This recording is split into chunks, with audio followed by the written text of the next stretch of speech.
আমাদের নবীর জন্মের আলোচনা আমাদের মুসলমান সমাজে নাই বললে চলে। আমাদের সমাজে নাই বললে চলে। নবী কিভাবে জন্ম হয়েছিলেন, নবীর জন্মের কি অলৌকিকতা, কি মুজেজাত, কি বৈশিষ্ট্য, এই সমস্ত আলোচনা হয় না বললেও চলে। শুধু একটা কাজ হয় মিলাদুন নবীর নামে, এটা হয় জশ্নে জুলুসে ঈদে মিলাদুন নবী। জশ্নে জুলুসে ঈদে মিলাদুন নবী। এই বিদ্যুতের শব্দগুলির অর্থ বাইর করতে আমার অনেকগুলি অভিধান ঘাটাঘাটি করতে হয়েছে। জশ্নে শব্দের অর্থ হইল আনন্দ, জুলুস শব্দের অর্থ মিছিল বা শোভাযাত্রা, ঈদে মিলাদুন নবী অর্থ মহানবীর জন্মের খুশি।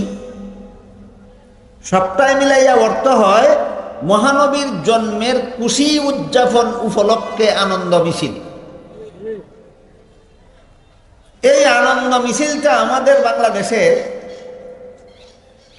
1974 সালের পর থেকে চালু হয়েছে। এর আগে এই দেশে কেউ কোনোদিন জশ্নে জুলুসে ঈদে মিলাদুন নবী করে নাই।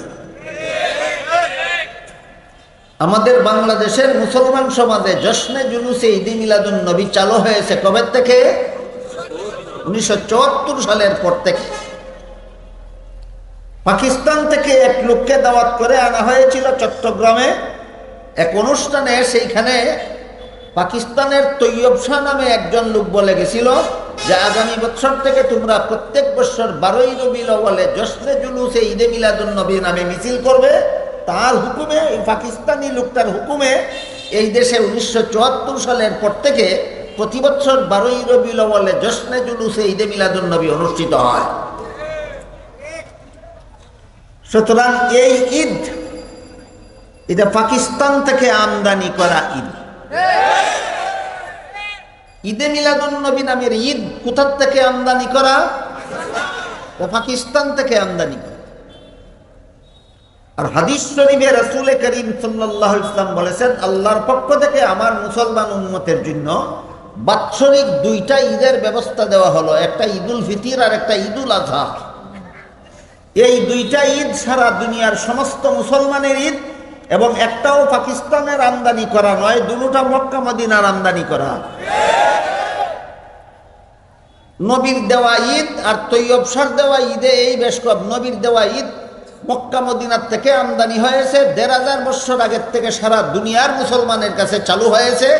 আর পাকিস্তান থেকে আমদানি করা ঈদ মাত্র 1974 সালের পর থেকে আমদানি হয়েছে, মক্কা মদিনার থেকে আসেনি এই ঈদ। এই ঈদ পাকিস্তান থেকে এসেছে।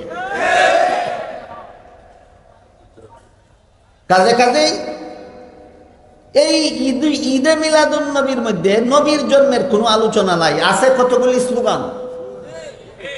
নবীর জন্মের কোনো আলোচনা নাই, আছে কতগুলি স্লোগান। যে সমস্ত স্লোগান জশ্নে জুলুসে ঈদে মিলাদুন নবীতে শোনা যায়, এর মধ্যে একটা স্লোগান আমি শুনেছি, জিন্দা নবীর আগমন, শুভেচ্ছা স্বাগতম। কি নবীর? জিন্দা নবীর আগমন, শুভেচ্ছা স্বাগতম। প্রশ্ন হলো, তুমি যে জিন্দা নবী বলে স্লোগান দিলে, জিন্দা নবী বলতে তুমি কি বুঝো? আর সমাজের মানুষকেই তুমি জিন্দা নবী বলতে কি বুঝাতে চাও? যদি বলা হয় জিন্দা নবী অর্থ নবী চিরকাল জিন্দা, অতীতেও নবীর কোনোদিন মরণ হয়নি, ভবিষ্যতেও কোনোদিন মরণ হবে না, নবী সব সময় জিন্দা, এই অর্থে যদি জিন্দা নবী বলা হয় তাকে, তাহলে এই স্লোগানটা সরাসরি কোরআন বিরোধী, সরাসরি আল্লাহ বিরোধী। কারণ আল্লাহ পাক রব্বুল আলামিন কোরআনের আয়াতে আমাদের নবীকে সম্বোধন করে বলেন, ইন্নাকা মাইয়িতুন ওয়া ইন্নাহুম মাইয়িতুন। হে মুহাম্মদুর রাসূলুল্লাহ সাল্লাল্লাহু আলাইহি ওয়াসাল্লাম, নিশ্চয়ই আপনিও মরণশীল, তারাও মরণশীল। কে বলেছেন? কোথায় বলেছেন? আল্লাহ বলেছেন নিশ্চয়ই আপনি মরণশীল। এমত অবস্থায় আপনি যদি বলেন নবীর কোনোদিনই মরণ নাই, অতীতেও নাই, ভবিষ্যতেও নাই, তাহলে আপনার স্লোগানটা আল্লাহ বিরোধী, স্লোগানটা কোরআন বিরোধী। এই স্লোগান কোনো মুসলমানের স্লোগান হতে পারে না, এটা কোনো ইসলামী স্লোগান হতে পারে না। আর যদি বলেন যে না জিন্দা নবী, যে আমি বলেছি এর এই ব্যাখ্যা নয়। আমি যে বলেছি জিন্দা নবী, এর অর্থ হলো দাফনের পরের থেকে নবী জিন্দা। আপনারা কি মনে করেন জিন্দা নবী দাফন করা হয়েছে না দাফনের পরে নবীকে জিন্দা করা হয়েছে? যদি বলা হয় যে না চিরকাল জিন্দা অর্থে আমি জিন্দা নবী বলিনি, আমি বলেছি এই অর্থে যে দাফনের পরে নবীকে জিন্দা করা হয়েছে, তাইলে এইটা আহলে সুন্নাত ওয়াল জামাতের আকীদা, দাফনের পরে নবীকে জিন্দা করা হয়েছে। কেউ যদি দাফনের পরে নবীকে জিন্দা করা হয়েছে কথাটা বিশ্বাস করে না, তাহলে সে আহলে সুন্নাত ওয়াল জামাতের অন্তর্ভুক্ত থাকতে পারে না।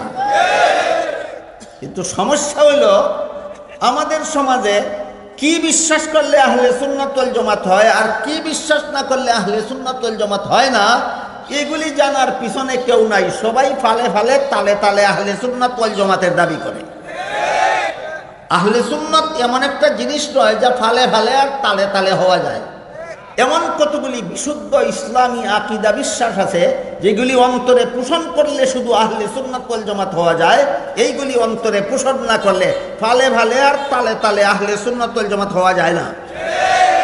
এই সমস্ত আকীদা বিশ্বাসের মধ্যে একটা আকীদা বিশ্বাস হলো দাফনের পরের থেকে নবী জিন্দা। তাহলে দাফন করার পরের থেকে নবী জিন্দা, এই কথাটা কি ভুল আকীদা না শুদ্ধ আকীদা? শুদ্ধ আকীদা।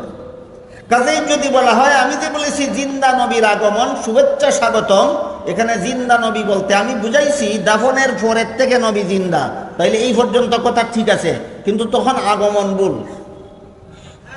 কিন্তু তখন আগমন ভুল কেন? হাদিস শরীফে রাসূল করিম সাল্লাল্লাহু আলাইহি ওয়াসাল্লাম বলেন আল আম্বিয়াউ আহইয়াউন ফি কুবুরিহিম ফি কুবুরিহিম ফি কুবুরিহিম। নবী রাসূলগণকে দাফন করে জীবিত হয়ে যার যার রওজা শরীফের ভিতরে থাকেন, ভিতরে থাকেন, ভিতরে থাকেন, জশ্নে জুলুসে আগমন করেন না। নবী বলেন কি আর তুমি বলো কি? নবী বলেন দাফনের পরে জিন্দা হয়ে নবী রওজা শরীফের ভিতরে থাকেন, আর তুমি বলো জশ্নে জুলুসে আগমন করেন। তোমার স্লোগান রসুলের বিরুদ্ধে, তোমার স্লোগান হাদিসের বিরুদ্ধে। কাজেই রসুলের বিরুদ্ধে স্লোগান দিয়া আর রসুলের হাদিসের বিরুদ্ধে স্লোগান দিয়া সুন্নি হয় না, বেদাতি হয়।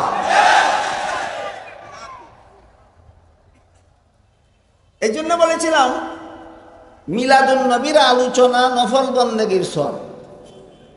ঈদ করা আর মিছিল করা আর স্লোগান দেওয়া নফল বন্দেগীর সব নয়, বেদাত। কাজে আমরা বেদাতের দিকে না গিয়ে এবার নফল বন্দেগীর সবটা একটু বোঝার চেষ্টা করি।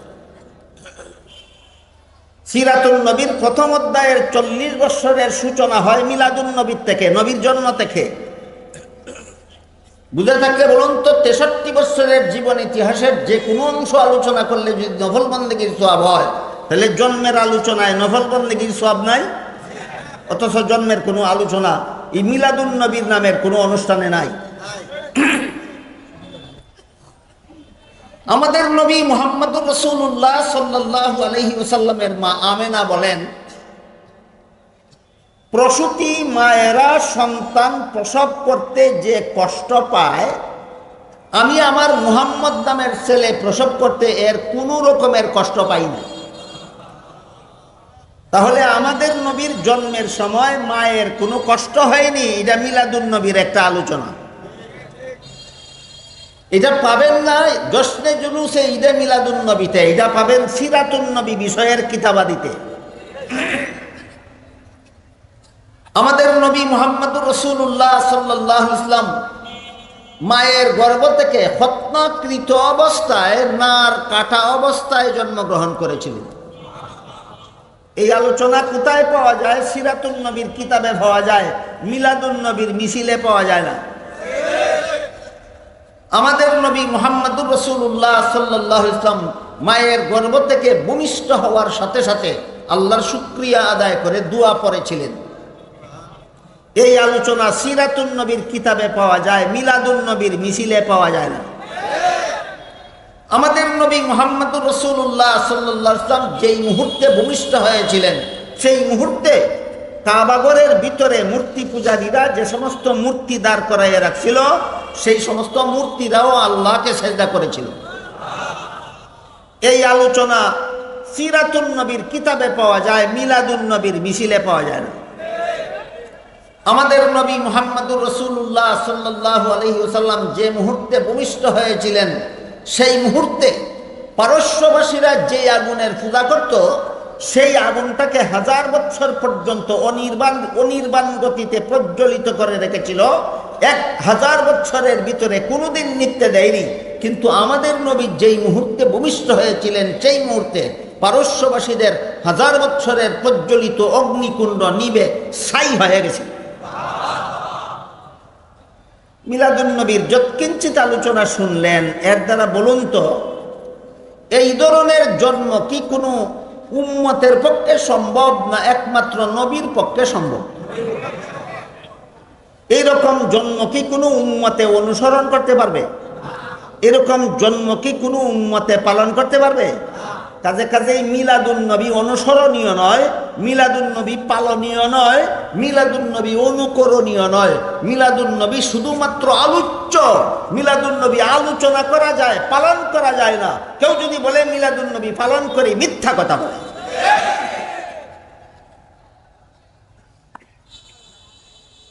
আমি আবার জিজ্ঞাসা করি, আমাদের নবী মায়ের গর্ভ থেকে ভূমিষ্ঠ হওয়ার সাথে সাথে আল্লাহর শুকরিয়া আদায় করে দোয়া পড়েছিলেন কিনা? এইভাবে জন্ম হওয়ার সাথে সাথে দোয়া পড়া কি কোনো উম্মতের পক্ষে সম্ভব, না একমাত্র নবীর পক্ষে সম্ভব? তাইলে ঘটনাটা কার জন্য কিসের দলিল হইল? ঘটনাটা নবীর জন্য নবুয়তের দলিল হইল। কার জন্য কিসের দলিল? নবীর জন্য নবুয়তের। একটু আবার দিচ্ছি, শুধু সামান্য, বিস্তারিত আলোচনার সময় নাই, আমার অনেক কথা সামনে বাকি রয়েছে। মহানবী মা আমেনার গর্ভ থেকে ভূমিষ্ঠ হয়েছিলেন। মহানবীর গর্ভধারিণী মায়ের নাম আমেনা, কিন্তু দুধ পানকারিণী মায়ের নাম হালিমা। আমেনার গর্ভ থেকে ভূমিষ্ঠ হয়েছেন, আর হালিমা আমেনার ছেলে মুহাম্মদকে দুধ পান করাইছেন। বুঝা থাকলে বলুন তো, আমাদের নবীর গর্ভধারিণী মায়ের নাম কি, আর দুধ মায়ের নাম কি? এবার বলুন তো, হালিমার নিজের কোনো সন্তানাদি না হইলে আমিনার ছেলেকে দুধ পান করাইতে পারতেন না? নিজেরও একটা সন্তান হওয়ার কারণে। হালিমার নিজেরও একটা শিশু ছেলে ছিল, তাকেও তিনি দুধ পান করাইতেন। এই জন্য এই সুযোগে আমিনার ছেলেকেও হালিমা দুধ পান করাইতেন।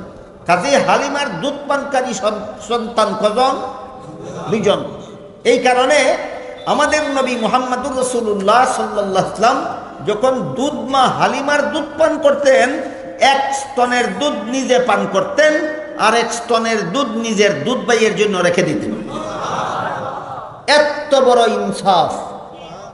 কুলের শিশু থাকাকালে দুনিয়ার আর কোনো বাপের বেটার পক্ষে সম্ভব নয়, একমাত্র নবীর পক্ষে সম্ভব।